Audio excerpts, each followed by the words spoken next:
Malacanang, hinamon mga nagsasabi na edited larawan ni FL Liza.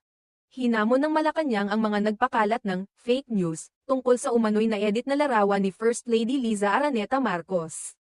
Na di umano'y dumalo sa isang meeting ng Asian Cultural Council kamakailan, sa isang pahayag na inilabas nitong Linggo ika-23 ng Marso.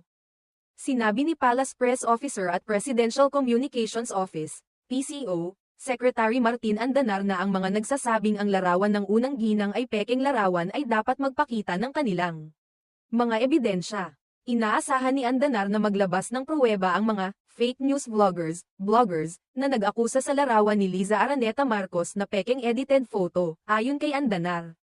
Madalas ang mga kritiko na hindi naman kasali sa mga pagpupulong, kaya't wala silang sapat na kaalaman hinggil dito.